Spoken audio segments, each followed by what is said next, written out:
Cordiales saludos, amigos y hermanos. Saludos desde el canal El Último Llamado Divino. Hoy vamos a hacer el repaso de la lección de la escuela sabática. ¿Qué más pude hacer? Es una pregunta que se ha puesto para esta semana, en relación con la obra que Dios estaba haciendo con su pueblo en el Antiguo Testamento y con su pueblo en el Nuevo Testamento.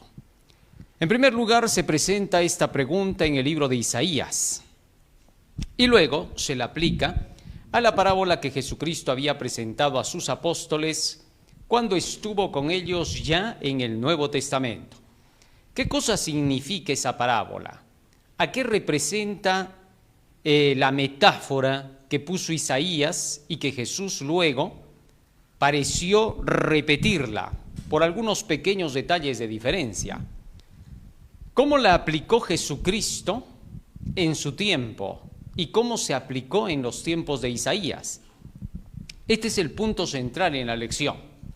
Más allá de eso, vamos a descubrir también cómo es que en medio del pueblo del Señor y sobre todo para estos últimos días, se repite esa historia y cómo se aplicaría entonces la parábola para nuestros días. Vamos a ver en el desarrollo de la lección todas estas cosas. Nos vamos a poner de rodillas y vamos a hacer una oración. Bondadoso Padre que moras en los cielos, estamos agradecidos a ti porque nos das la vida y la salud. Y te rogamos humildemente que tu presencia nos acompañe para entender tu santo y bendito mensaje. En el nombre de Jesús. Amén. Amén. Muy bien. El versículo de memoria lo encontramos en el libro de San Juan, capítulo 18, versículo 37. San Juan 18, 37. Le dijo entonces Pilato, luego, ¿eres tú rey? Respondió Jesús, tú dices que yo soy rey.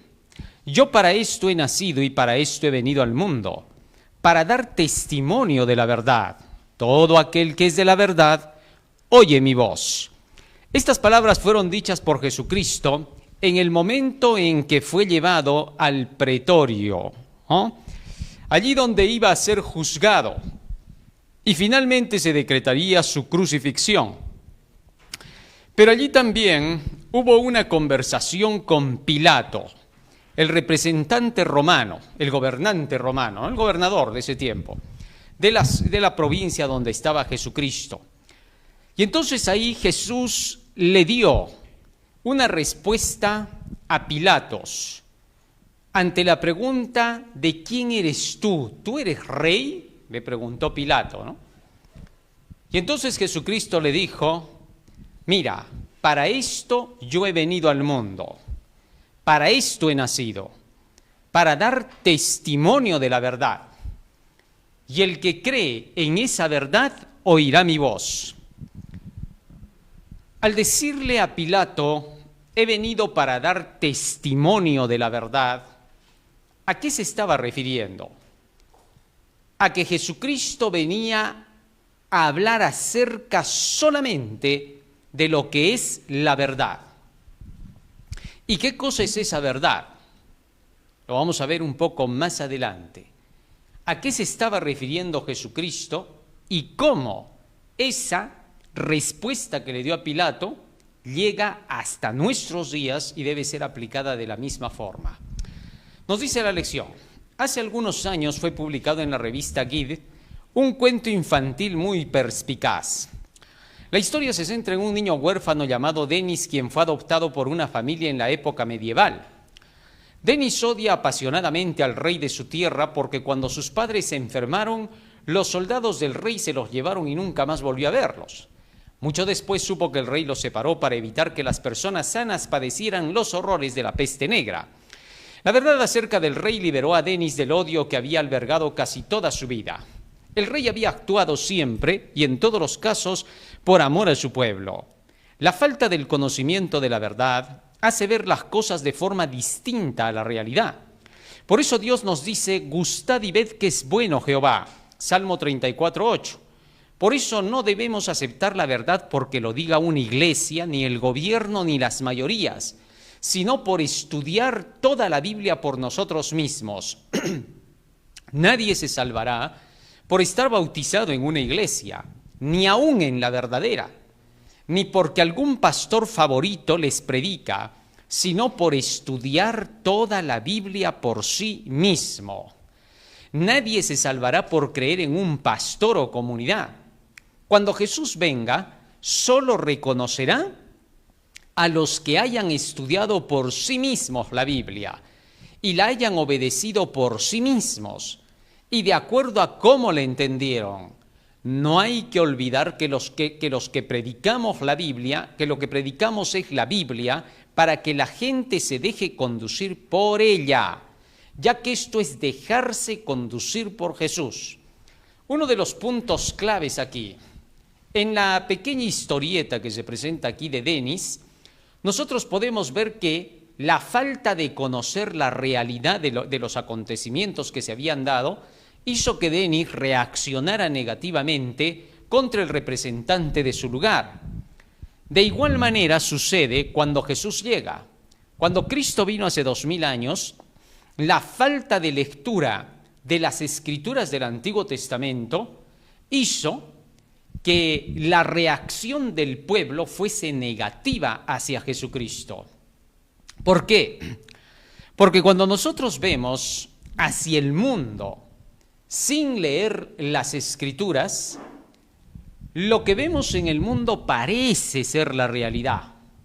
Parece que fuera lo que nuestros ojos están viendo, hasta que de pronto descubrimos la verdad y nos damos cuenta que no era lo que estábamos pensando.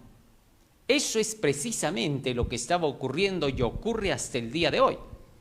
Muchos miran hacia el panorama del mundo, sacan conclusiones de las cosas que están ocurriendo. Incluso gente que dice ser cristiana de las diversas iglesias, mira las cosas, pero desde una óptica personal y no desde el ángulo de lo que dicen las Escrituras.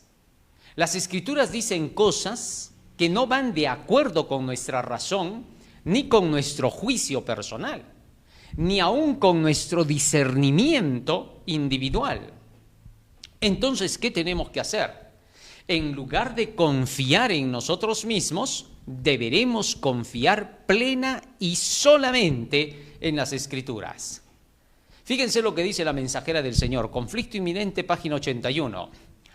La ignorancia no excusará ni a jóvenes ni a viejos, ni los librará tampoco del castigo que corresponde a la infracción de la ley de Dios, pues tienen a la mano una exposición fiel de dicha ley, de sus principios y de lo que ella exige del hombre. No basta tener buenas intenciones, no basta tampoco hacer lo que se cree justo o lo que los ministros dicen serlo. La salvación de nuestra alma está en juego y debemos escudriñar por nuestra propia cuenta las Santas Escrituras, por arraigadas que sean las convicciones de un hombre, por muy seguro que esté de que el pastor sabe lo que es verdad, nada de esto debe servirle de fundamento. Él tiene un mapa en el cual van consignadas todas las indicaciones del camino para el cielo y no tiene por qué hacer conjeturas. Fíjate lo que está diciendo la mensajera del Señor. Todos tenemos una Biblia en la mano. Cuando una persona recibe el Evangelio, cuando se le predica la verdad, hasta allí lo único que hemos hecho es despertar el interés de esa persona por conocer las enseñanzas de la salvación a través de las Escrituras. Es todo lo que hemos hecho. Cuando predicamos las doctrinas, solo es para demostrar que hay un pueblo que Dios tiene en la tierra y que hay una verdad que tiene que ser comunicada al mundo en el momento presente. Cuando Dios levanta a su iglesia, hablemos del pueblo del Señor de estos últimos días, a la iglesia adventista del séptimo día, la levanta con un mensaje específico que se aplica a la hora actual y que es urgente que se le tenga que comunicar a la gente como base, como la verdad principal para la época. Pero si nosotros repetimos lo que las demás iglesias están diciendo, ¿cuál sería el motivo de tener que traer a la existencia una iglesia más, cuando lo que Dios más bien estaría buscando es reunir a todos los creyentes en las iglesias que ya han existido. Pero precisamente porque en estas iglesias se rechaza el mensaje que Dios envía, entonces Dios levanta a personas ajenas a estas iglesias o de esas mismas iglesias que sean fieles para poder declarar el mensaje que es urgente para esta hora. ¿Correcto? Y en base a eso, levanta un pueblo para que comunique una verdad distinta a las verdades que se hayan estado escuchando en el momento en que se levanta esta iglesia. De manera que, cuando la iglesia comienza a presentar esa verdad, ahora despierte el interés en la gente para que tenga que buscar las santas escrituras y depender de ellas para su preparación frente a la proclamación del evangelio que se está dando. La iglesia adventista comenzó a predicar el mensaje de la segunda venida de Cristo. Y en base a eso, la gente, al escuchar esa verdad, iba a su Biblia para tener que confirmar lo que se le estaba diciendo y saber cuál es la voluntad de Dios para sí misma, para poder estar preparada para el tiempo en que las profecías señalan que tendría que venir el Salvador por segunda vez. ¿Comprendes eso? Es decir, una vez que le hemos predicado a una persona las verdades actuales, el siguiente paso ya va por la responsabilidad de esa persona. Porque al conocer el Evangelio, ahora sabe que tiene que empezar a hacer un estudio de la Biblia para tener una comunión personal con Dios, para la formación de su carácter y que esté preparado para la segunda venida de Jesús. Porque podemos escuchar el mensaje que anuncia que Cristo viene, pero ese mensaje se irá apagando poco a poco en la mente humana, a menos que se ponga a estudiar la Biblia. El más fuerte y más consagrado que haya escuchado las profecías finales, que deja de lado la Biblia y no la estudia, comenzará a perder fuerza, hasta que llegará un momento en que ya no va a ver las cosas como al principio las vio. Por el contrario, va a ver que la venida de Cristo se demora, va a ver que sigue pasando el tiempo y va a llegar a un punto donde va a creer que está perdiendo su tiempo. Esto es increíble. Aquello que tuvo al principio como convicción se apagará. Porque es imposible, dice Pablo, que aquellos que han recibido la verdad permanezcan en ella hasta el final. No pueden. Necesitan tener que tomar esa verdad cada día y vivir de ella. De lo contrario, perecerán.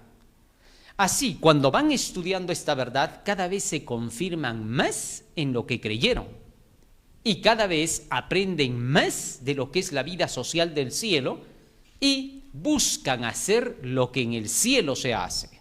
¿Está claro? Es la única manera, no hay otra forma.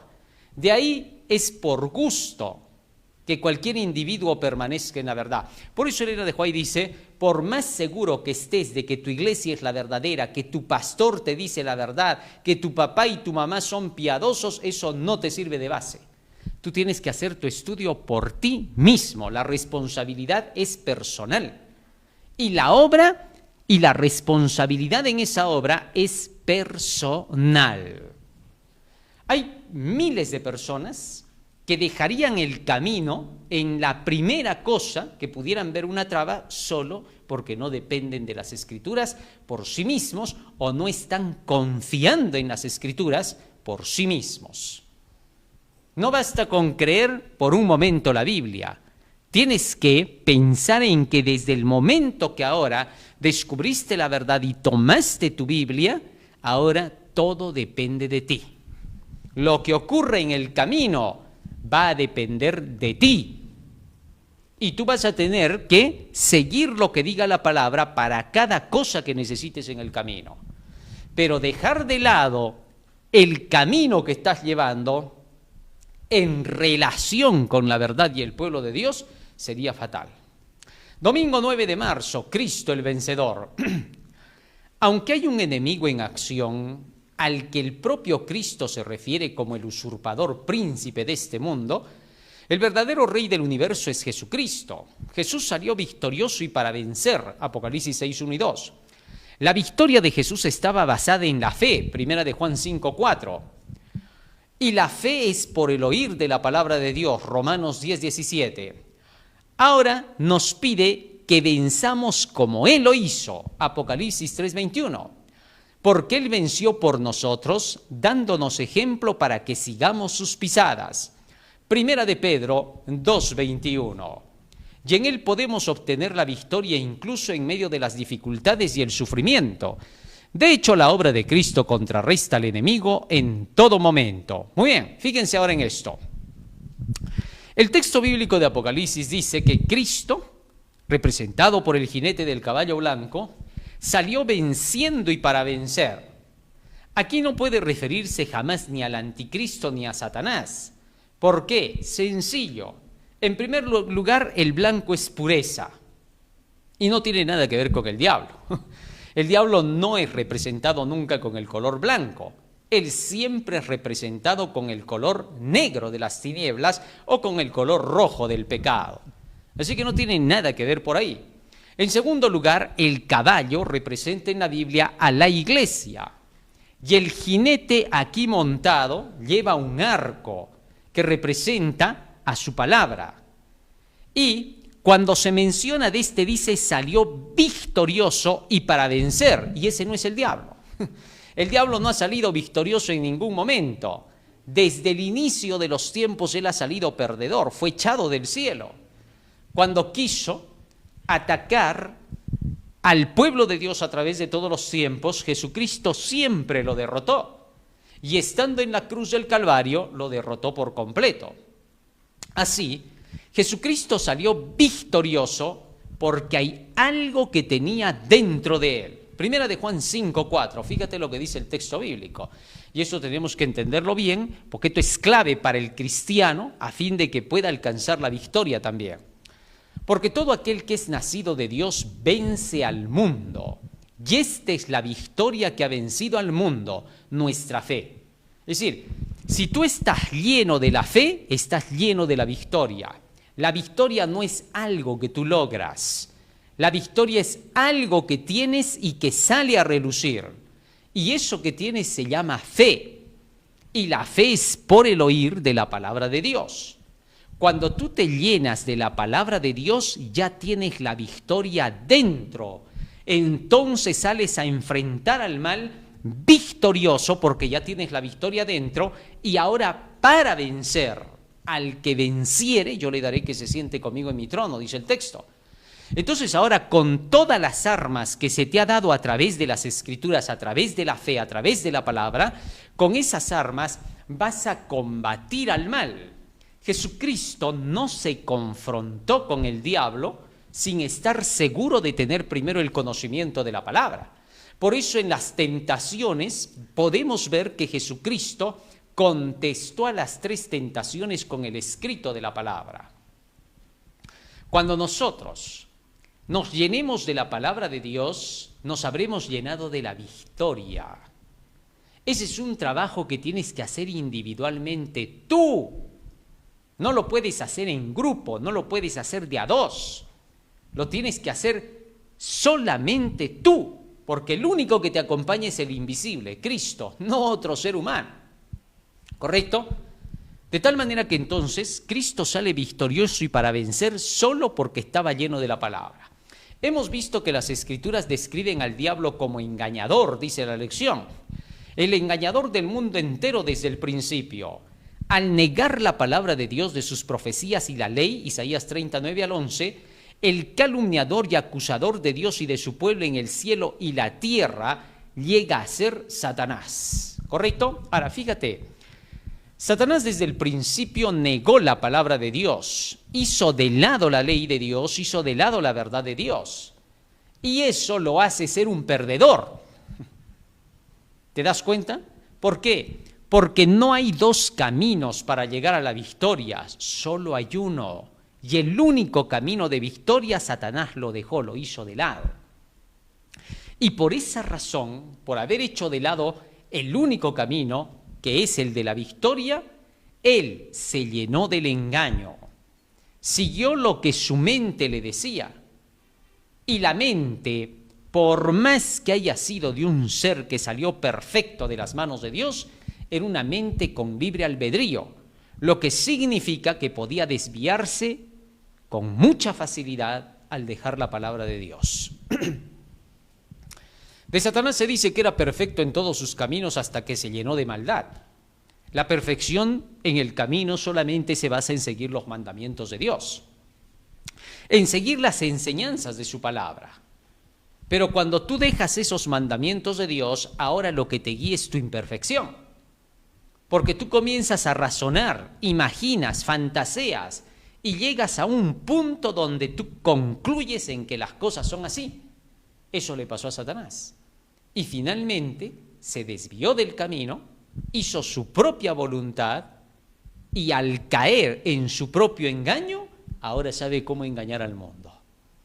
Y como fue expulsado del cielo, y ahora él quiere sobrevivir, y para sobrevivir necesita tener que estar en un lugar en el universo, y la única razón por la que está ahorita en el universo es porque cayó el hombre. Si el hombre no hubiera caído, hace tiempo Satanás hubiera sido desaparecido del universo con sus ángeles. Pero porque el hombre cayó, solo por esa razón es como que el hombre le ha dado asilo en el planeta Tierra, y todavía en una casa que no le pertenece al hombre, sino que es de Dios. Mía es la tierra, dice el Señor, mío es el mundo, mío es todo lo que en él habita. Entonces Satanás, como usurpador, lo que ha hecho es quedarse en esta tierra, habiendo engañado al hombre para poder sobrevivir. Pero el engaño no dura para siempre, sino que finalmente es descubierto, presentado ante el universo, por lo que el mismo Satanás está demostrando con su propio sistema de gobierno que quiere implantar en este mundo. Es por eso que hasta el día de hoy sigue luchando por el gobierno del mundo. Ha levantado a través de todos los tiempos a grandes emperadores para que tomaran el mundo y se lo entregaran a él, para que pudiera él recuperar, según él, lo que tuvo al principio cuando el hombre no estaba. De esa manera es como entonces Satanás ha venido luchando porque los gobiernos, los imperios y las potencias lleguen a poner su trono en esta tierra y a través de ellos poder gobernar el planeta. Pero vez tras vez ha sido frustrado su propósito. Cuando Babilonia, cuando Egipto, cuando Persia, cuando Grecia, cuando Roma papal, cuando los grandes emperadores de la Edad Media han querido tomar el mundo, hasta los de la Edad Moderna, Jesús siempre ha frustrado sus propósitos para que ese gobierno mundial no exista. De tal manera que en los últimos días una alianza de poderes buscará también hacer lo mismo según las profecías del Apocalipsis, pero tampoco podrán salir adelante. ¿Por qué? Porque simple y llanamente el engaño tiene un punto final, no pasa de ahí. En cambio la verdad es infinita. Muy bien. ¿Qué cosa es el engaño que utiliza Satanás con el propósito de poder frenar la causa de Dios? Sigue diciendo la lección, declarando que los fieles son divisionistas y profanadores del templo contra la organización, que son independientes y deshonestos y pecadores y que el diablo los guía. Hechos 24, 4 y 5. Satanás siempre ha tratado de hacer que se piense de la forma más negativa de aquellos que te conducen a la Biblia. El solo hecho de que Satanás vea que hay gente que te conduce a depender del gobierno de Dios, a que tengas que seguir las Escrituras para que tú puedas servirlo a Dios y no a Él, ya eres una piedra en el zapato, eres una tachuela que no deje en paz, no deje en tranquilidad. Y es por esa razón que inmediatamente buscará quitarse del camino al individuo que puede estarle siendo una traba para sus propósitos. Eso vio a través del tiempo en aquellos que eran mensajeros, profetas, apóstoles, sacerdotes fieles, en Jesucristo y por eso los atacaba durante la Edad Media en los reformadores.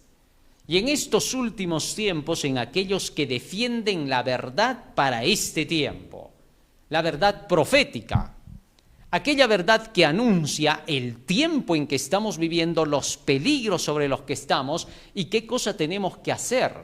Cuando a la gente se le predica la verdad del tiempo actual, entiende toda la Biblia en el momento que le estudia.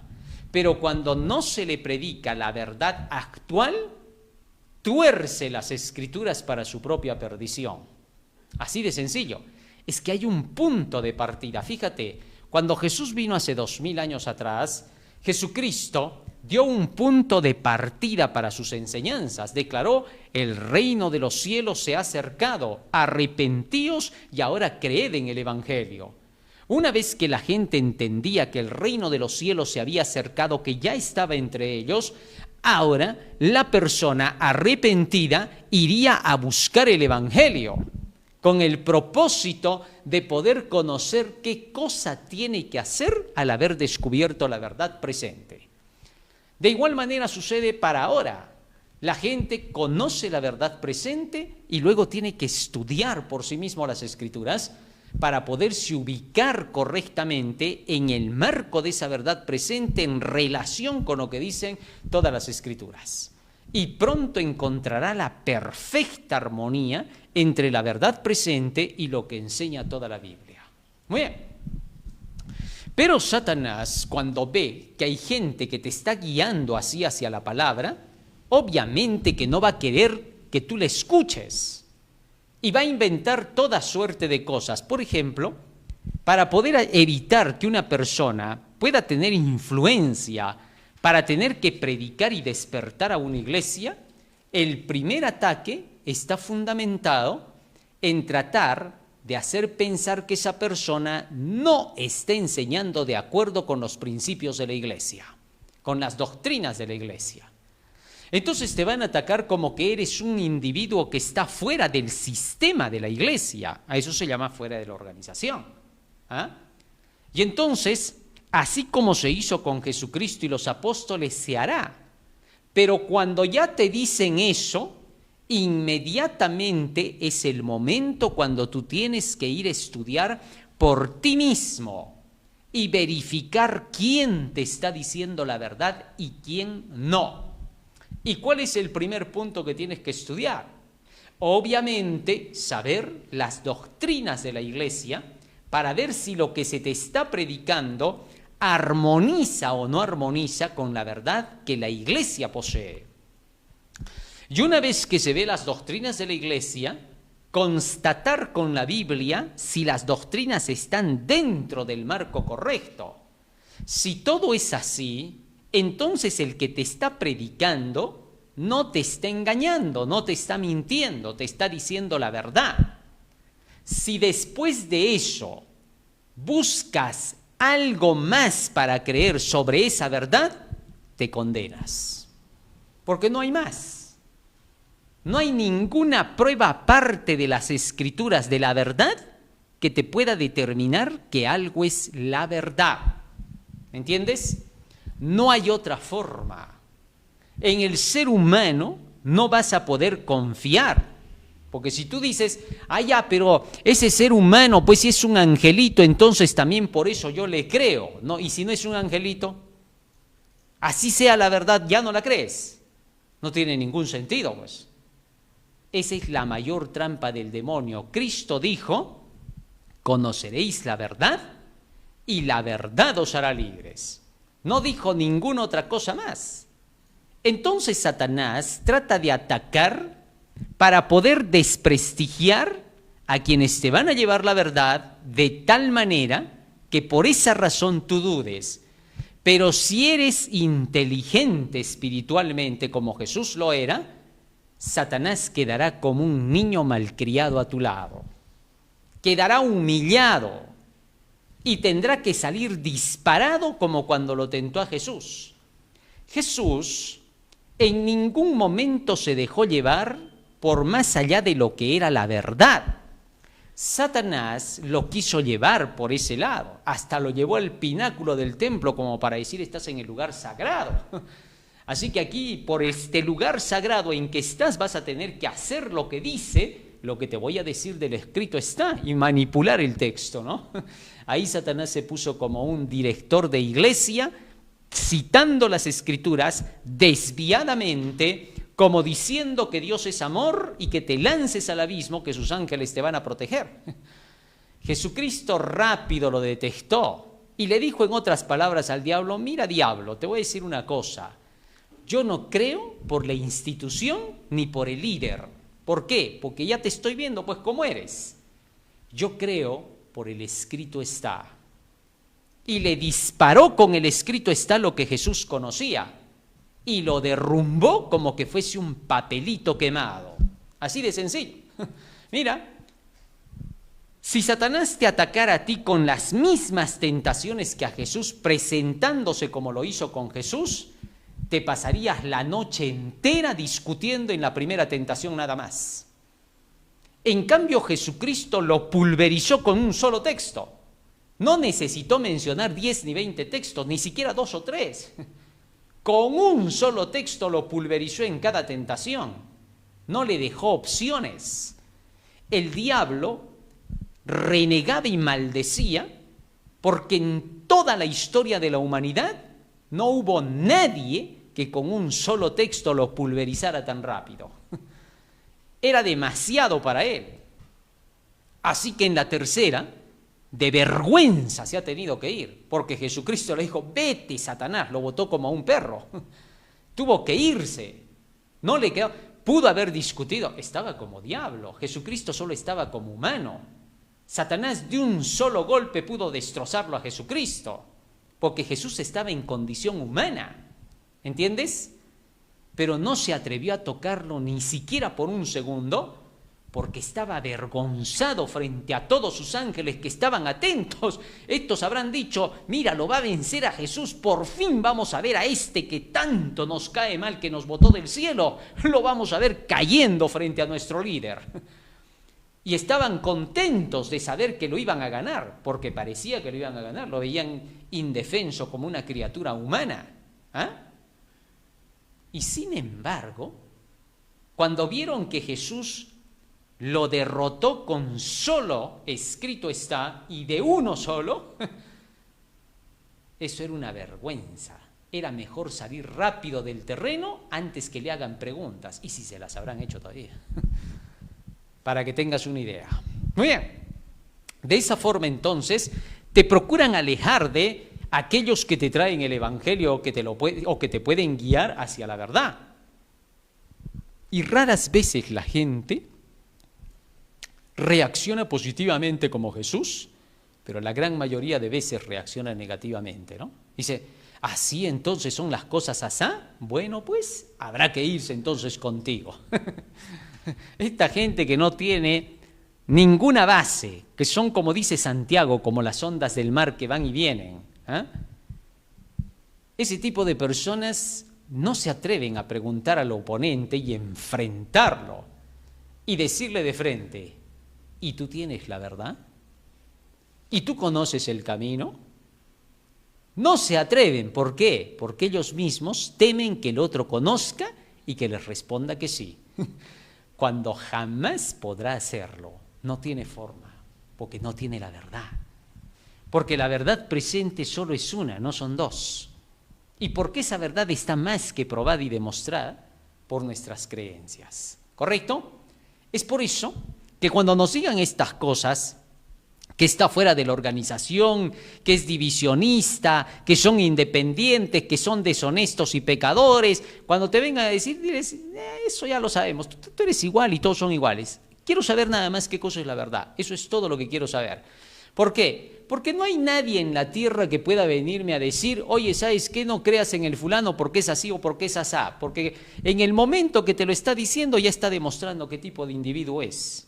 Mira lo que está haciendo con el otro, ¿no? No es valiente de decírselo al otro ni enfrentarnos, sino va y te mete cuento a ti. Entonces eso es suficiente para saber que él es un sucio pecador que te está viniendo a querer desviar del camino. Eso es la única prueba. ¿Ah? Entonces eso no va a determinar nada. Bótalo como a Satanás lo botó Jesús. Así, dispáralo. No le permitas. Pero eso va a depender de tu conocimiento, porque Jesús con conocimiento lo hizo. Si no tienes conocimiento, despídete. ¿Por qué? Porque es el momento de tu prueba para determinar si irás o no irás. Así de sencillo. Así que asegúrate de estar en la verdad. A la verdad tú te has unido por la verdad, no por otra razón. Caminas con el pueblo de Dios por la verdad. No caminas porque te cae bien o te cae mal. Porque cuando te hablan acerca del que te cae mal, así hayas sido fiel hasta ese día, inmediatamente te vuelves en guerra contra él. ¿Por qué? Porque simplemente nunca has sido una persona a la cual tú servías o seguías porque simplemente esa persona te caía bien. Solo porque sabías que tenía la verdad, tu temor hacía que te mantengas ahí. Pero cuando ya no hay ese temor por esa verdad, ya no hay nada que te ate y entonces sacas a relucir lo que sientes por esa persona. ¿Te diste cuenta? Es así, siempre ha sido igual, nunca va a cambiar, porque así funciona. Porque lo único que te une con el pueblo de Dios y con los que andan por ese pueblo es la verdad. Otra cosa no te va a juntar. Nunca jamás nos hemos unido a la iglesia porque viéramos que dentro de la iglesia, aquellos que están en la iglesia son como los angelitos del cielo, porque eso no existe en ninguna iglesia, ¿correcto? Nunca nos hemos unido por eso, porque entonces seríamos demasiado inocentones, ni siquiera inocentes, ¿no? Nos hemos unido solo por una cosa. A ver, ¿cómo dice la Biblia? Muéstrame. Ah, ya, ahí dice, ¿no? Allá, sábado dice, a ver, enséñame dónde dice. Ah, ya, sí dice, ¿no? Ah, que tienes que hacer esto más. A ver, ¿dónde está? Ah, ya. Que tienes que orar. ¿Dónde? O sea, nos hemos unido por la verdad. Hemos exigido que se nos muestre evidencia de lo que se nos está diciendo. Si no se nos muestra, no tenemos por qué aceptar. El que acepta eso nunca va a ir al cielo. Miles que se han bautizado y que han aceptado la Biblia solo porque les ha caído bien a alguna persona. Sí, hay personas que a veces aceptan el evangelio porque les fue a predicar el chico que les gusta o la chica que les gusta. O les fue a predicar el amigo que quisieran que sea su amigo porque tiene platita. Por algún interés personal. Entonces aceptan solo porque esa persona les da a conocer y creen que es una persona importante. Cuando les va a predicar el barredor de la calle, no tienen tiempo, pero si va a ir el pastor de gran trayectoria, se sientan a escucharlo atentos a lo que dice. Aunque les esté mintiendo, porque es el pastor de trayectoria, se humillan ante su cargo, no a la verdad. Y terminan por aceptar, porque el de bastante trayectoria es hábil, ya conoce. Y entonces le habla con palabras muy suavecitas, bonitas, que parece hablarle muy paternalmente, amorosa y cariñosamente.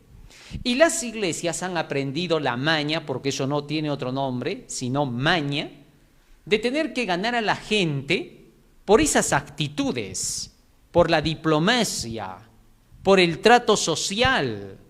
Y de esa manera acaparan a la gente como que eso al final del tiempo va a ser aceptado por Jesús y Jesús va a decir, no importa, pues lo bueno que los unieron a la iglesia. No será así. Igualmente, aunque estén en esa iglesia donde los tratan bien, les regalan todo, les dan besos y abrazos, bombos y platillos, igualito terminarán en el infierno. ¿Sabes por qué? Porque Dios no necesita gente en la iglesia que venga solo por venir. Jesús lo que necesita, ¿sabes qué es? Súbditos de su reino. ¿Me entiendes? Es decir, Dios está buscando gente que obedezca su ley. ¿Por qué? Porque la única razón por la cual vas a estar en el cielo es porque vas a ser sumiso a la ley de Dios. ¿Comprendiste? ¿Cómo Dios va a llevar a otro rebelde como Lucifer? Eso no tiene sentido. No hay realidad en eso, es pura mentira. Así que por eso la salvación es personal. Tú te unes con la verdad de la Biblia, no te unes con el fulano ni con la fulana, sino con la verdad de la Biblia. Así que donde está la verdad, así sea la burra de Balaam quien esté predicando, ahí estás, solo porque Dios está ahí. ¿Comprendes? La figura es clarísima. La burra de Balaam habló con la palabra de Dios. Dios habló a través de ella. Y si la burra estaba hablando, había que obedecerle. ¿Por qué? Porque era Dios el que hablaba. Muy bien. Estos que tratan de separarte de la iglesia, Hechos 24, 4 y 5, y que indican nuevas iglesias y sectas, lo hacen simplemente por desviarte del camino. Todo esto lo hace porque es el gobernante usurpador de este mundo, Satanás. Pero las Escrituras también enseñan que Jesús venció a Satanás en todos los sentidos. Por eso la Biblia es necesaria de leerla por uno mismo, pues el engaño está en todo el medio. Es decir, recuerda siempre esto, el único lugar donde está la verdad se llama la Biblia. No te voy a decir la Iglesia Católica, no te voy a decir la Bautista, Pentecostal, Anglicana, Presbiteriana, Metodista, Adventista del Séptimo Día, que es el pueblo de Dios. No te voy a decir, porque la verdad está en la Biblia. Entonces, si la Iglesia Adventista del Séptimo Día es llamada verdadera, solo es porque sigue la Biblia. Pero si esta iglesia se desvía de la Biblia, tampoco será la verdadera. Porque verdadera es porque tiene la verdad, nada más, y la verdad es la Biblia. ¿Comprendes eso? Es por eso que se dice que muchos dentro del pueblo del Señor, la gran mayoría, terminará perdiéndose. Y solo pocos, filas raleadas que quedarán después del zarandeo, serán para salvación. Es decir, contaditos con las manos, porque estos habrán aprendido a depender solo de la palabra. Por eso Jesús vino al mundo para dar testimonio de la verdad, conduciendo a la gente a que la salvación solo se obtiene por seguir su ley. La verdad es la ley de Dios, Salmo 119, 142. Y Jesús vino a engrandecer esa ley y magnificarla, Isaías 42, 21. Y declaró que vino a cumplir la ley, Mateo 5, 17. Y al final dijo, he guardado los mandamientos de mi Padre, Juan 15, 10. De su palabra también se dice que es la verdad, Juan 17, 17. De manera que vino a dar testimonio de toda esa verdad. La verdad es todo lo que dijeron los profetas y patriarcas y los salmos en razón de Jesús. La sabiduría infinita puso a Jesús en el centro de todo para que al verlo y oírlo todos vayan a verificar lo que él enseñaba y vivía y así pudieran encontrar la verdad. Por eso es que en Jesucristo está el centro de la verdad. ¿Comprendes ahora? Dios hizo que Jesucristo fuese la motivación para que en Él pusieran todos los ojos, ya que Él venía a dar testimonio de esa verdad y que dieran todo el desarrollo de su vida que terminaba en la cruz. Y como en Él se iba a cumplir todo eso, Jesucristo vino a representar a esa verdad. Y ahora todos ponemos los ojos en Él y señalamos al mundo entero, miren a Jesús. ¿Y cómo lo vemos? A través de las Escrituras. No a través de nadie en la tierra, porque nadie va a ser crucificado. Jesucristo ya lo fue. Así que todo se centra allí. Ahí deben ser puestos nuestros ojos, en aquello que ya hizo. Así de sencillo. Si Jesús viniera otra vez en este tiempo, ya no iría a la cruz porque ya lo hizo una vez. ¿Ya para qué lo haría? No tendría ningún sentido. De manera que entonces Él viviría como tiene que hacerlo cualquier otro que conozca la verdad, para que Él mismo, si estuviera acá, siguiera lo mismo que Él hizo hace 2000 años, se miraría a sí mismo. Así de sencillo. ¿Comprendes eso o no? Es por eso que todos los que tengan que caminar por la verdad tendrán que poner los ojos solo allí. Así de sencillo. Entonces todos tenemos que hacer lo mismo. Si Él hiciera lo mismo, entonces tendremos que hacer eso que Él haría. Así, es simple, no es complejo. Así Él es el centro de todo y por medio de las profecías se indicaba que el Mesías vendría como la verdad encarnada. Ningún hombre podría hacer esto porque el hombre tiende a ser ídolos humanos. Por eso todo humano es imperfecto, para que todos miren solo a Jesús. Es sencillo esto, ¿no? Mira, si en la tierra hoy hubiese un ser humano que fuese inmaculado como Jesús lo fue, así, enterito, íntegro, los humanos, ¿sabes qué harían? Pondrían los ojos en esa persona, la endiosarían y en lugar de seguir la verdad, dependerían de esa persona. Así de peligroso es. Es por eso que el Señor siempre va a actuar de tal manera que pongas los ojos en la Biblia. ¿Comprendes eso? Todos tenemos que hacer lo mismo. Los que predicamos tenemos los ojos en la Biblia. No los tenemos en el pastor, el cura, el sacerdote, el papa, el gran santo de la tierra, el inmaculado que por ahí nos encontramos. No.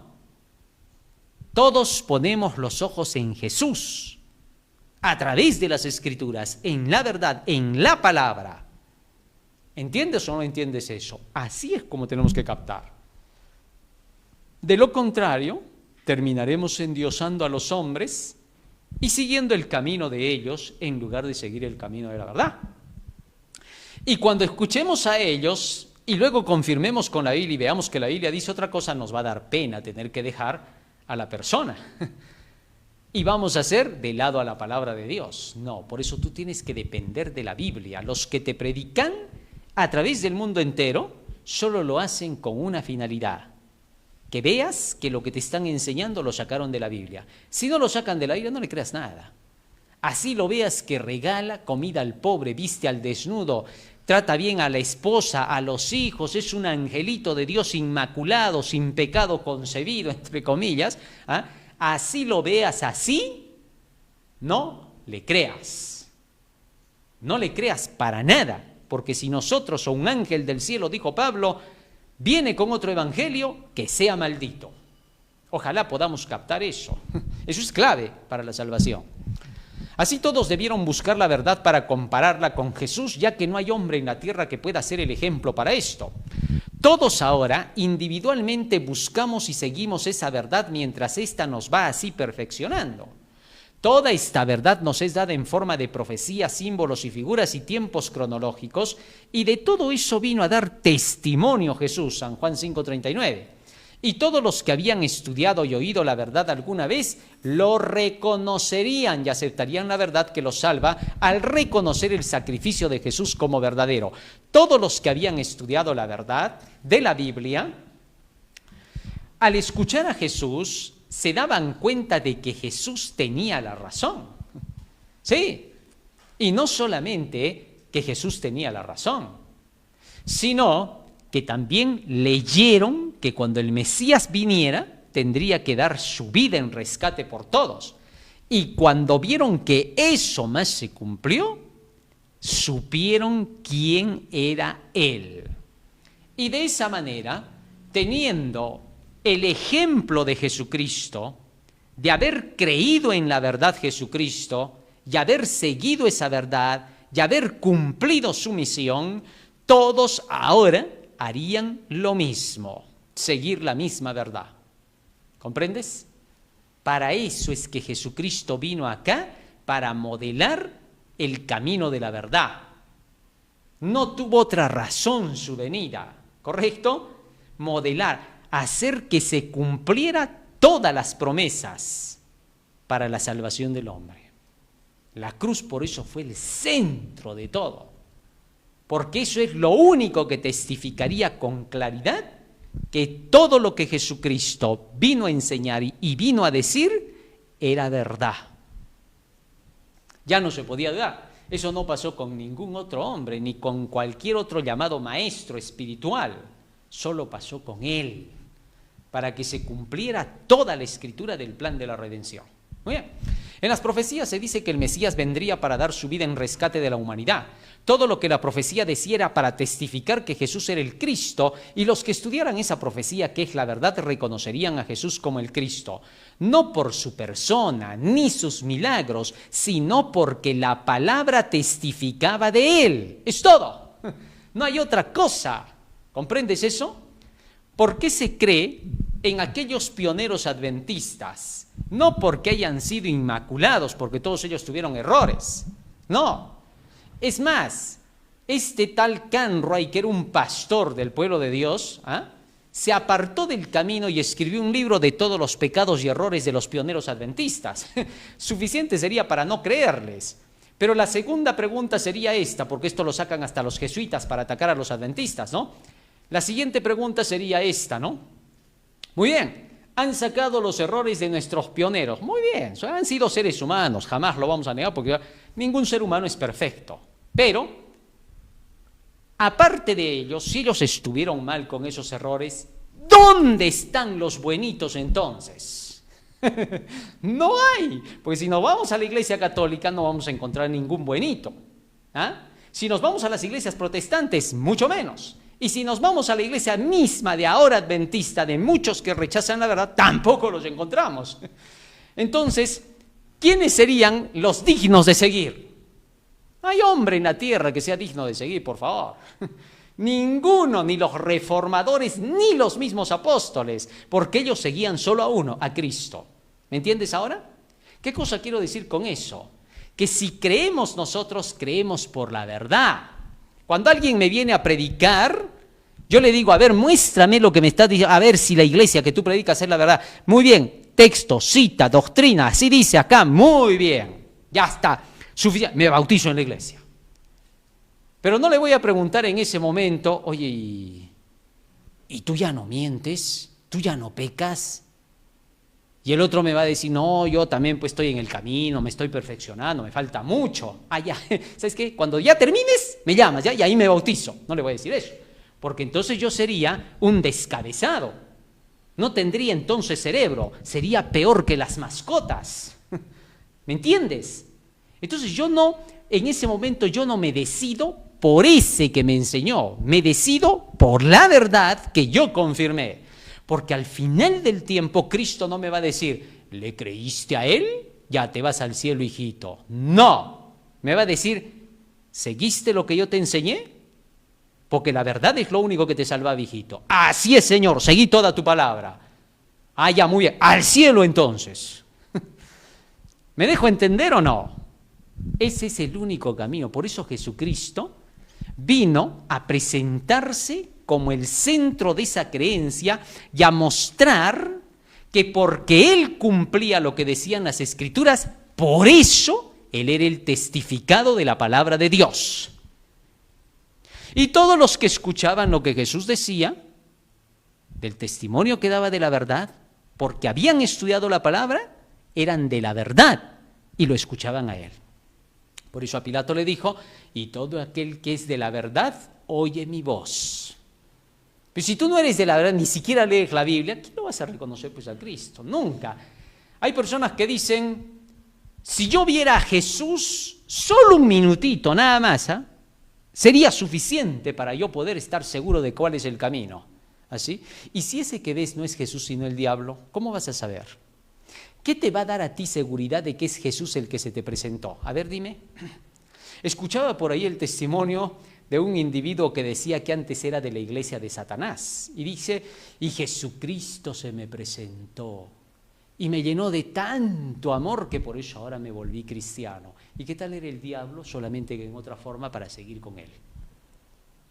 No te dejes engañar. Otro hombre, otro predicador dijo, un hombre que estaba en la cárcel recibió una visita de un hombre de blanco y pronto se dio cuenta que era Jesucristo. Y entregó su vida al Señor y se bautizó en su celda. ¿Y cómo sabe que fue el diablo el que lo fue a visitar?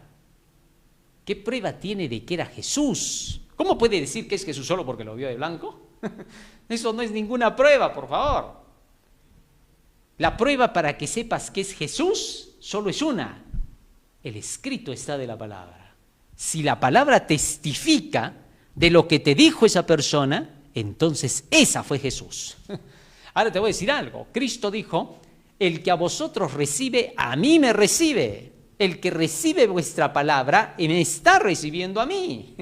En otras palabras, cuando una persona, un ser humano pecador como tú, te ha traído la palabra, ha sido Jesús el que te ha estado dando la palabra. ¿Por qué? Porque es su palabra. Solo Él puede dar lo suyo, ¿me entiendes?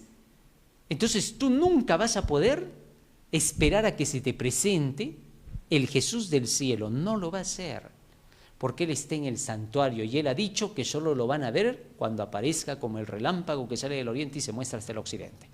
Cualquiera que se te presente en el camino con el nombre de Jesús, bótalo. No es Él, es el diablo. Cristo no miente. Él ha dicho una cosa y va a cumplir. La Biblia dice que vendrá por segunda vez, no por tercera, cuarta, quinta ni sexta. ¿Cuántas ya habría venido si varios se les hubiera presentado? No tiene sentido. Hay que por eso seguir la Escritura. No por sí, no por su persona ni sus milagros, sino porque la palabra testificaba de Él. Pues si digo la verdad, dijo Cristo, ¿por qué vosotros no me creéis? Juan 8:46. ¿Cuál era la única razón que Jesús pedía para que le crean? Fíjate lo que está diciendo. Pues si digo la verdad es la palabra, la ley. Si estoy hablando de acuerdo con la ley, ¿por qué no me creen? Dijo Cristo. ¿Cuál es la razón? ¿Qué esperan de mí? ¿Qué quieren ver? ¿Quieren ver que me convierte en Dios y que brille acá para que me crean? No lo voy a hacer. ¿Qué señal nos das? Ninguna. La del profeta Jonás que está escrita. Esa es toda la señal. ¿Cuál? La que ustedes no van a ver un Dios, sino un crucificado, un humano crucificado. Es decir, si a eso no le creen, no le han creído a Dios. Ni siquiera Jesucristo se iba a manifestar como Dios en la cruz.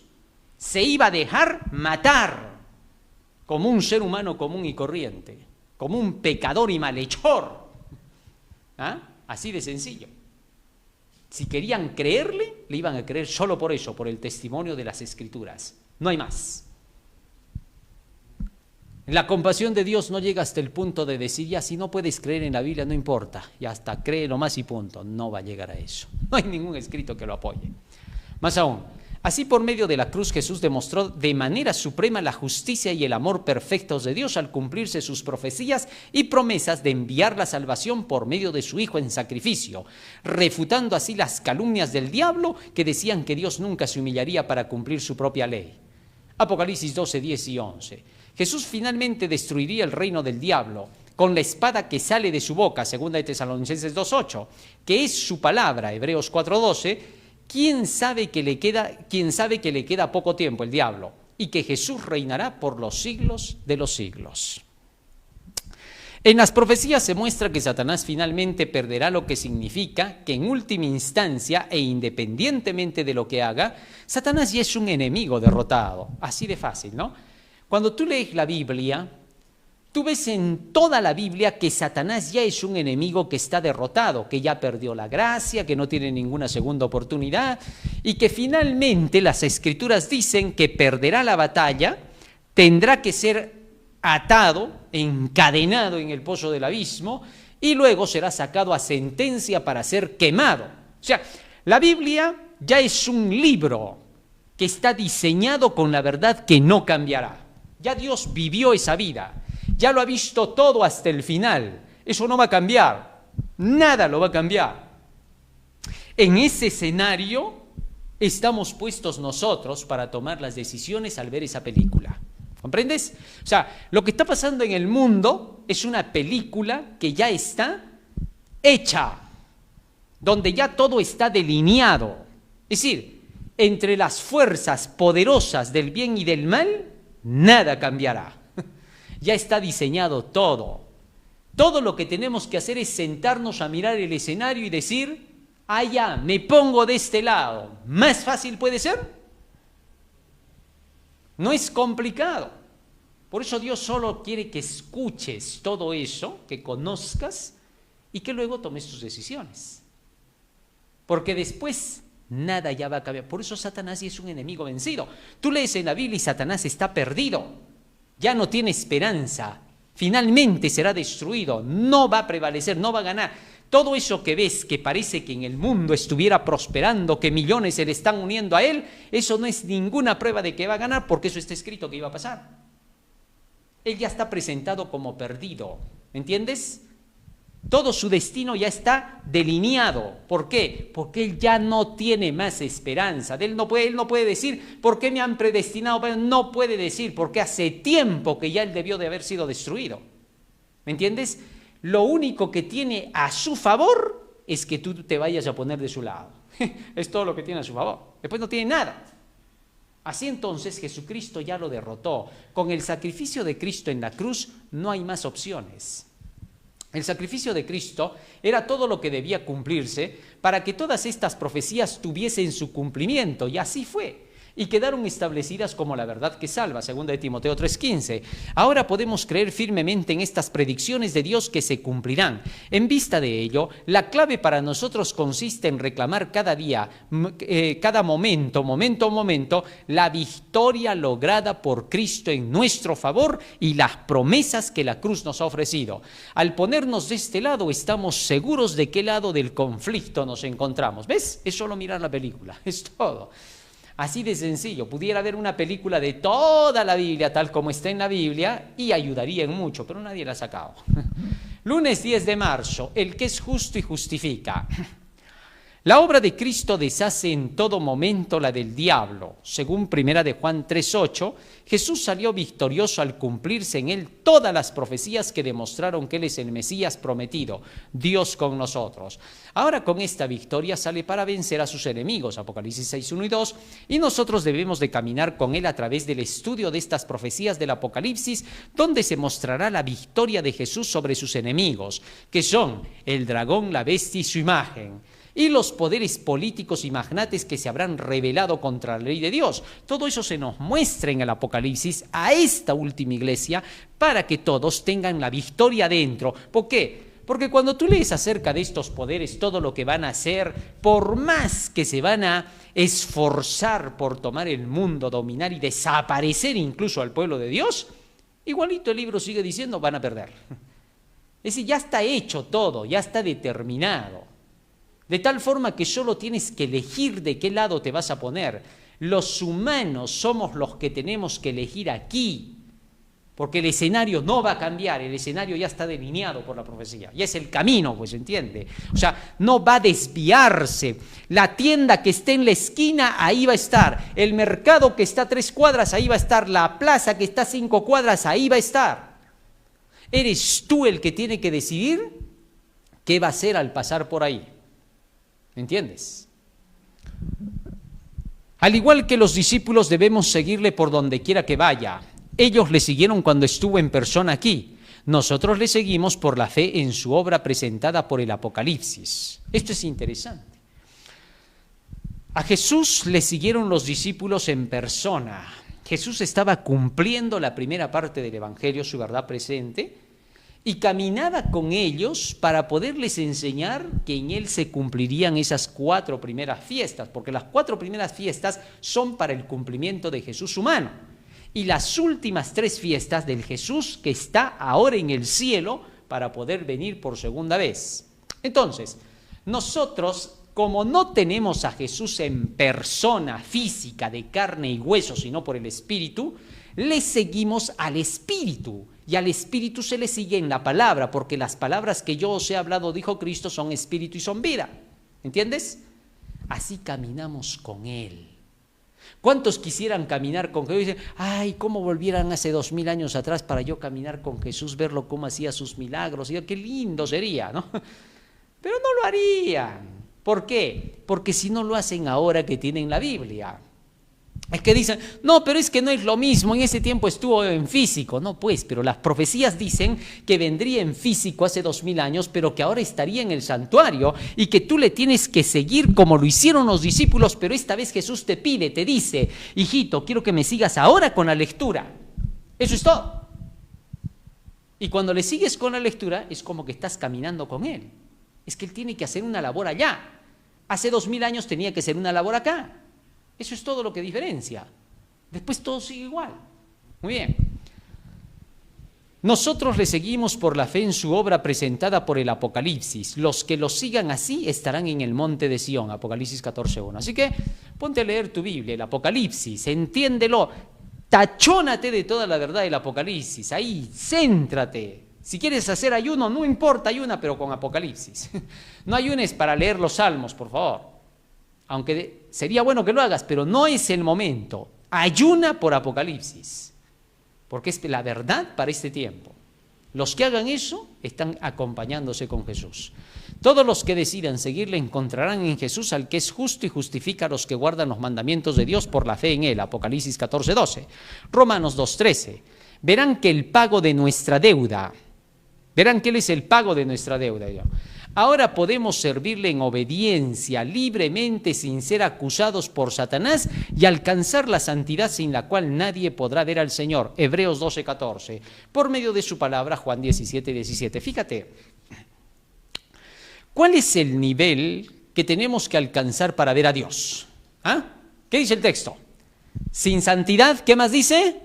Nadie podrá ver al Señor. Muy bien. Entonces, lo vamos a poner de esta manera, ¿ya? Tengo aquí la caja de la santidad. Y Dios me dice así: nadie me va a ver si no viene con esa caja con Él. ¿Entiendes? Esa caja es la Biblia, es la santidad. Entonces, cuando dice, sin santidad nadie podrá ver al Señor, me está diciendo en otras palabras, llénate del libro y yo te recibo. ¿Entiendes? O sea, cuando tú te presentes ante Jesús, cuando venga por segunda vez, te va a mirar. Una vez que te vea, va a ver si el códex está dentro de ti. Toda la Biblia. Cuando vea que tú estás encarnado con el códex, entonces te va a reconocer como su hijo. ¿Por qué? Porque a todos aquellos que le reciben, que reciben el códex, que se pone dentro de ellos, les dio la potestad de ser hechos hijos de Dios. ¿Me captas ahora o no me captas? Es decir, solo te va a reconocer cuando Él se vea a sí mismo en ti. Eso es todo. Entonces, cuando tú te llenas de la Biblia, la experiencia de Jesús pasa a ser tu experiencia. Y entonces, así como Él leyó la Biblia y siguió por lo que le enseñaba la Biblia, así tú al leer la Biblia te conviertes en uno con la Biblia. Tu misión es esta, ser uno con la Biblia. Que tú puedas decir, la Biblia y yo somos una misma cosa. Eso es lo que tienes que llegar a decir. ¿Comprendes o no? Eso es ser uno con Cristo. Jesús quería eso, que todos sean uno, como tú, oh Padre, en mí y yo en ti, que ellos sean uno en nosotros. ¿Entiendes? Y la única forma es, como Jesús dijo, yo les he dado tu palabra para que sean uno, así como tú y yo somos uno, que ellos sean uno en nosotros. Muy bien, así de fácil, no es tan complicado. Entonces asegúrate de llenarte de la Biblia, así te vengan a decir qué tanto lees, fanático, loco, pegado a la letra. No les hagas caso, son diablos que están a tu lado tratando de desanimarte. Hazte el sordo, el ciego y el mudo. ¿Por qué? Porque tu salvación es personal. Nadie te va a venir a llorar y a decir, por favor, no seas fanático, por favor, te ruego, no te metas mucho con ella, por favor. Te va a decir, ese es el diablo. No te lo puedo decir con más claridad. No le hagas caso. Agarra tu Biblia, camina con Jesús y no le hagas caso a los demonios que te quieren apartar de Él. ¿Dónde se puede hablar con más claridad? Ya, más claro, ¿dónde se va a decir? No hay forma. La historia de la redención provee abundantes evidencias de que podemos confiar en que Dios siempre obra para que lo bueno finalmente ocurra en favor de todos los implicados. Por eso es importante que estudiemos este plan de redención, desde el origen del mal y el pecado contra el gobierno de Dios y cómo Cristo salió para vencer al pecado y su originador desde los tiempos de los patriarcas y profetas hasta los apóstoles y cómo vencería durante el desarrollo del cristianismo y a lo largo de la Edad Media, resistiendo al feroz y carnicero desolador llamado el poder papal y cómo aún vencerá la imagen de la bestia del protestantismo apóstata cuando se una con el papado y el dragón y los reyes de la tierra y magnates y los destruirá para siempre y vendrá para liberar a su pueblo dándole la salvación completa. Hebreos 9:28. Así su amor y justicia quedarán plenamente vindicados. Tienes que aprenderte todo eso que acabamos de leer. Porque todos esos poderes enemigos de Jesús siempre te han querido alejar de la Biblia. Es por eso que esos poderes son feroces, son fieras, así están representados, ¿o qué no te has dado cuenta en la Biblia? Porque son fieras que solo quieren presa. Y si tú te sueltas de la Biblia, eres presa segura. Es fácil, no es tan complicado de entender. Martes 11 de marzo, el cántico de mi amado. Dios ha manifestado asombrosamente su amor y su justicia en medio del conflicto cósmico. Sin embargo, algunos podrían preguntarse, ¿debería Dios haber hecho más de lo que hizo para prevenir y o eliminar el mal? Lee Isaías 5:1 al 4. Ahora cantaré por mi amado, dice el verso 1, el cantar de mi amado a su viña. Tenía mi amado una viña en una ladera fértil. La había cercado y despedregado y plantado de vides escogidas. Había edificado en medio de ella una torre y hecho también en ella un lagar. Y esperaba que diese uvas y dio uvas silvestres. Ahora pues, vecinos de Jerusalén y varones de Judá, juzgad ahora entre mí y mi viña. ¿Qué más se podía hacer a mi viña que yo no haya hecho en ella? ¿Cómo esperando yo que diese uvas ha dado uvas silvestres? Os mostraré pues ahora lo que haré yo a mi viña. Le quitaré su vallado y será consumida. Aportillaré su cerca y será hollada. Haré que quede desierta, no será podada ni cavada, y crecerán en él cardo y los espinos. Y aún a las nubes mandaré que no derramen lluvia sobre ella. Ciertamente la viña de Jehová de los ejércitos es la casa de Israel, y los hombres de Judá planta deliciosa suya. Esperaba juicio, y aquí vileza, justicia, y aquí clamor. Interesante. En esta metáfora dada al profeta Isaías, Dios estaba mostrando el comportamiento de Israel. ¿Qué había pasado con Israel? Gente rebelde que había dejado la ley y había dejado la profecía. Mediante la nación escogida, Dios había querido impartir bendiciones a toda la humanidad, explica Elena de White. La viña de Jehová de los ejércitos, declaró el profeta, es la casa de Israel, y los hombres de Judá planta suya deleitosa. A este pueblo fueron confiados los oráculos de Dios, estaba cercado por los preceptos de su ley, los principios eternos de la verdad, la justicia y la pureza. La obediencia a estos principios debía ser su protección, porque le impediría destruirse a sí mismo por prácticas pecaminosas. Como torre del viñedo, Dios puso su santo templo en medio de la tierra, el santuario donde estaba el Evangelio, ¿no? Cristo era su instructor, como había estado con ellos en el desierto, seguiría siendo su maestro y guía. Esa torre iba a ser su protección, es decir, la palabra de Dios. El santuario era el Evangelio en figuras y símbolos. Hoy también Dios ha dado a su pueblo y al mundo entero su verdad. El mensaje presente de la verdad es hoy el tercer ángel con sus consiguientes profecías. ¿Qué más se podía haber hecho por su pueblo? Los que aceptan este mensaje serán salvados con seguridad. Fuera de este mensaje nadie podría salvarse. ¿Por qué? Porque es la verdad probatoria, como lo fueron las verdades que Jesús trajo en su tiempo. Miércoles 12 de marzo, la parábola de Cristo acerca de la viña. Ahora Jesús vuelve a mencionar esta parábola, solamente que ahora la aplica más directamente al caso de los dirigentes judíos, como lo hizo Isaías en su tiempo, ¿no? ¿Y cómo se puede ahora aplicar para este tiempo? En la parábola de Mateo 21 acerca del dueño de la viña, Jesús retoma el relato donde lo dejó, Isaías 5, y arroja luz adicional sobre el carácter y las acciones del viñador en favor de su viña. Lee Mateo 21, 33 al 39, teniendo en mente la pregunta de Isaías 5:4, ¿qué más se podría haber hecho por la viña que no se haya hecho en ella? Oíd otra parábola, dijo Cristo. Fue un hombre padre de familia, el cual plantó una viña, y la cercó de vallado y cavó en ella un lagar. Y edificó una torre y la dio a renta a labradores, y se partió lejos. Y cuando se acercó el tiempo de los frutos, envió a sus siervos a los labradores para que recibiesen sus frutos. Mas los labradores, tomando a los siervos, al uno hirieron y al otro mataron y al otro apedrearon. Envió de nuevo otros siervos, más que los primeros, e hicieron con ellos de la misma manera. Y a la postre les envió a su hijo, diciendo, tendrán respeto a mi hijo.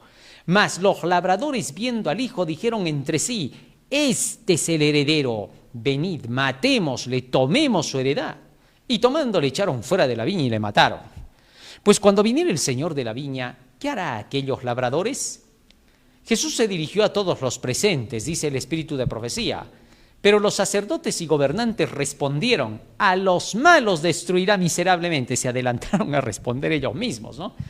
Dijeron, y su viña dará renta a otros labradores que le paguen el fruto a sus tiempos. ¿Qué estaba pasando entonces? Estaba pasando que estos dirigentes religiosos rechazaban a Jesucristo, no como persona, sino la verdad que llevaba. Y entonces, al rechazar la verdad que Jesucristo llevaba, Cristo les había dicho, aunque ustedes rechazaran al Hijo del Hombre serían perdonados, pero por rechazar la verdad no tienen perdón ni en este siglo ni en el venidero. Solitos se excluyeron del reino. ¿Qué más podía Jesús decir en su favor? Pero era imposible convencerlos. Y su viña dará a renta a otros labradores que le paguen el fruto a sus tiempos. Los que hablaban no habían percibido al principio la aplicación de la parábola, mas ahora vieron que habían pronunciado su propia condenación. En la parábola el señor de la viña representaba a Dios, la viña a la nación judía, el vallado a la ley divina que la protegía. La torre era un símbolo del templo, el santuario otra vez, toda la palabra de Dios. El señor de la viña había hecho todo lo necesario para su prosperidad. ¿Qué más se había de hacer a mi viña que yo no haya hecho en ella? Así se representaba el infatigable cuidado de Dios por Israel. Y como los labradores debían devolver al dueño una debida proporción de los frutos de la viña, así el pueblo de Dios debía honrarle mediante una vida que correspondiese a sus sagrados privilegios. Pero como los labradores habían matado a los siervos que el Señor les envió en busca de fruto, así los judíos habían dado muerte a los profetas a quienes Dios les enviara para llamarlos al arrepentimiento. Mensajero tras mensajero había sido muerto. Hasta aquí la aplicación de la parábola no podía confundirse. Y en lo que siguiera no sería menos evidente. En el amado Hijo a quien el Señor de la viña envió finalmente, a sus desobedientes siervos, a quien ellos habían prendido y matado, los sacerdotes y gobernantes vieron un cuadro claro de Jesús y su suerte inminente. Ya estaban ellos maquinando la muerte de aquel a quien el Padre les había enviado como último llamamiento. En la retribución infligida a los ingratos labradores estaba pintada la sentencia de los que matarían a Jesús. Jesús era el último llamado divino cuando vino hace 2000 años. Era el último llamado que se les estaba dando a la nación judía. Lo rechazaron y perdieron la vida eterna. Así la verdad presente del mensaje del tercer ángel es la verdad última para el pueblo del Señor. Si esta es rechazada, no hay más nada que se pueda hacer. La falta de conocimiento de la palabra de Dios los hizo actuar así.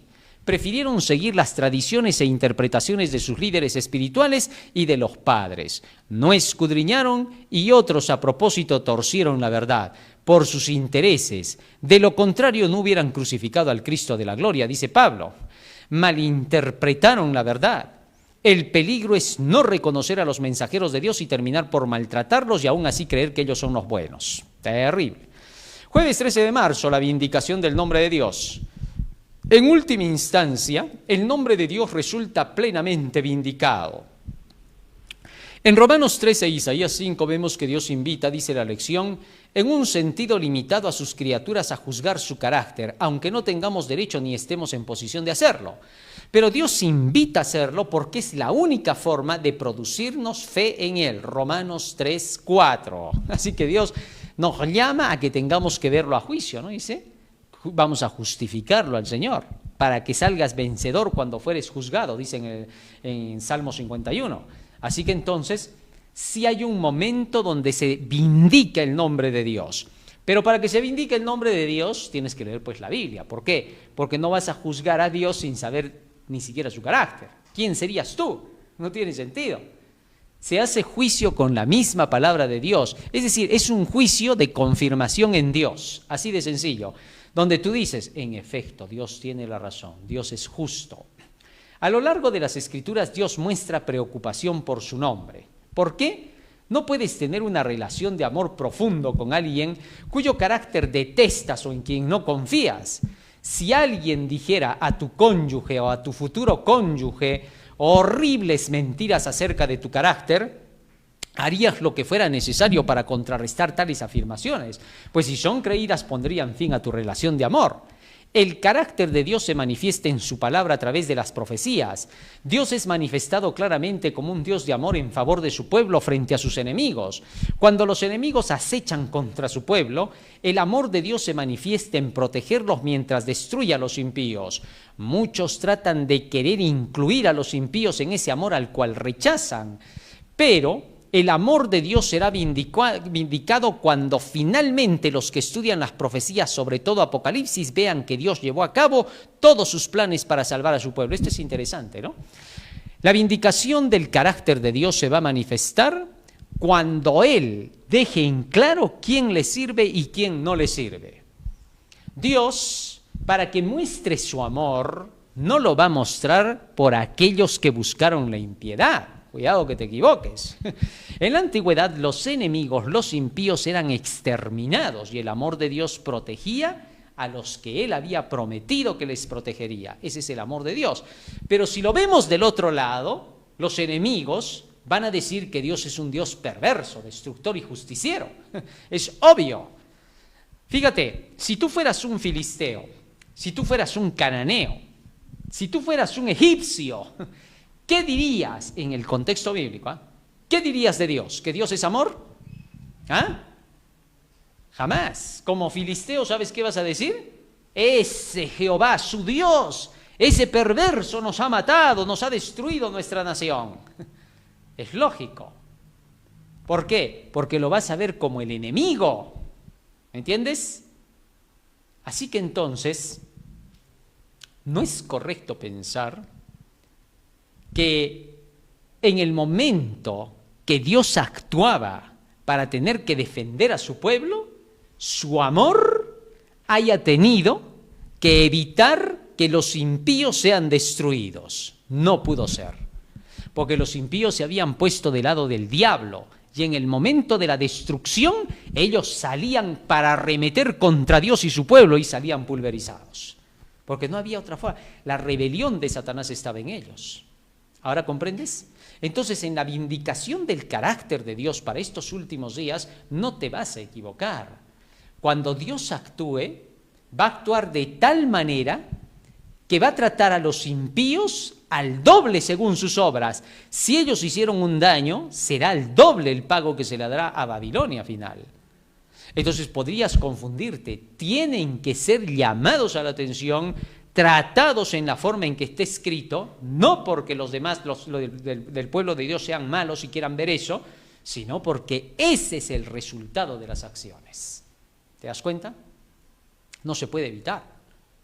Cuando la Biblia dice que Babilonia al final pagará el doble según sus obras, quiere decir que todos estos que buscaron el dominio del mundo serán tratados de la peor forma. Ellos van a quejarse y van a decir, pero ¿por qué van a ser así? Es que no puede, pero ellos hicieron peor. Y cuando sean tratados así, entonces tendrán que entender que es el resultado de lo que hicieron. ¿Comprendiste ahora? Así es como se van a dar las cosas. Y no se podrá decir por qué Dios está tan fuerte haciendo estas cosas. No, porque ya estaba escrito que pasarían. Por eso, no vayamos a mirar mal las cosas. Tenemos que mirarlas como la Biblia las enseña. Más aún dice, el amor de Dios será vindicado cuando finalmente los que estudian las profecías, sobre todo Apocalipsis, vean que Dios llevó a cabo todos sus planes para salvar a su pueblo fiel a sus mandamientos, que son la base de su gobierno de amor. De allí que el juicio previo al advenimiento, donde Dios es vindicado ante el universo, y luego en el juicio posterior al advenimiento, durante el cual los redimidos incluso juzgarán a los ángeles. Finalmente toda rodilla se doblará y toda lengua confesará que Jesús es el Señor. Todo esto es parte de la vindicación del carácter de Dios. Viernes 14 de marzo, para estudiar y meditar. Todo lo que nos dejó perplejos en las providencias de Dios quedará aclarado en el mundo venidero. Las cosas difíciles de entender hallarán entonces su explicación. Los misterios de la gracia nos serán revelados. Donde nuestras mentes finitas discernían solamente confusión y promesas quebrantadas, veremos la más perfecta y hermosa armonía. Sabremos que el amor infinito ordenó los incidentes que nos parecieron más penosos. A medida que comprendamos el tierno cuidado de aquel que hace que todas las cosas obren conjuntamente para nuestro bien, nos regocijaremos con gozo inefable y rebosante de gloria. Preguntas para dialogar. ¿Qué podemos hacer? ¿Dónde vivimos para demostrar a las personas lo que significa seguir a Cristo? Bueno, sencillo, predicar el plan de salvación por medio de las profecías. Es todo.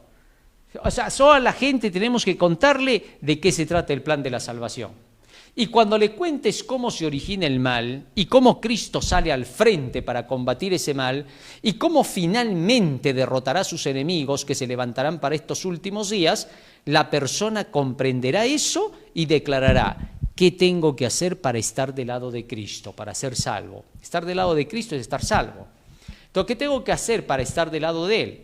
Simple y llanamente, ponte de su lado obedeciendo a su gobierno. Únete a su gobierno, haz lo que te pide y tendrás que ser un soldado en contra del poder del mal. Cuando la gente comprenda que el cristianismo no es sentimentalismo, sino es una guerra en la que tú te alistas contra las fuerzas del mal en el momento que decides bautizarte. ¿Te das cuenta? O sea, cuando tú te bautizas, estás recibiendo inmediatamente tu uniforme y tu arma porque te vas a la guerra. Comenzó la guerra y tienes que ir hasta el final de tus días con esa guerra, a tener que derrotar a las fuerzas del mal. Y solo se le derrota a las fuerzas del mal cuando las conoces. Si no las conoces, te vas a hacer amigo de ellas. Así es fácil. ¿Qué podemos hacer? Vamos avanzando un poquito más. Ahí se nos fue una más, ya. Entonces, con eso queda demostrado. ¿Qué cosa es lo que tenemos que hacer? Tomar nuestras Biblias en la mano, conocer todo el plan de la salvación y saber de qué lado estamos en esta guerra final. Ojalá estas cosas puedan quedarse grabadas en nuestra mente y corazón. Vamos a pedirle a Jesús de rodillas que Él nos ayude para que podamos vivir de toda palabra que sale de su boca y que hagamos de la Biblia nuestro primer y último libro. Ojalá todos puedan hacerlo, porque de eso depende la vida eterna. Además, ese es todo el estudio que vas a conocer en todo el universo y por todas las eternidades. Los que más destaquen en el cielo serán los que se hayan llenado de la Biblia aquí en la tierra, ¿no? Ojalá veamos las cosas así. Vamos a ponernos de rodillas y vamos a orar. Bondadoso Padre que moras en los cielos, estamos agradecidos a ti por habernos dado el conocimiento de tu palabra. Te rogamos que nos ayudes a ponerla por obra en nuestras vidas. En el nombre de Jesús. Amén. Amén, Señor. Amén. Muy bien, querido hermano, hoy hemos aprendido un hermoso tema más a través de la lección de la escuela sabática. Sin duda, hemos descubierto maravillas en esta semana, ¿no? Y es tiempo de que hagamos clic en la página para que podamos compartirla. Dale like. Estamos a través de YouTube, Instagram, TikTok y X como El Último Llamado Divino. Visita nuestras páginas de RC Noticiero y DarioRap.com y apóyanos al canal a través de Patreon y Yape o también directamente por producción, ¿no? A través de las líneas internas puedes hacer tu aporte para poder terminar la obra del Señor. Dios te bendiga y agradecemos también a nuestros hermanos que aportan para que la obra del Señor siga avanzando. Que Dios los bendiga mucho y que puedan ser prosperados para que la obra del Señor siga avanzando y que sean también ellos un ejemplo y una luz para que otras personas puedan aportar para el bien de la causa del Señor a fin de que esto sea terminado lo más pronto posible. Es poco el tiempo que nos queda en este mundo y es poco también el tiempo que queda para terminar la obra. Habrá un momento en que muchos de repente van a querer aportar, pero ya no será necesario. Ahora es el momento. Antes de que se den los últimos movimientos, que ya los estamos viendo y los estamos sintiendo hasta con el olor ya, ¿no? Que se nos vienen encima. Lo que está pasando en el mundo lo dice. Así que es momento de poder hacer algo por la causa del Señor. Dios te bendiga. Amén.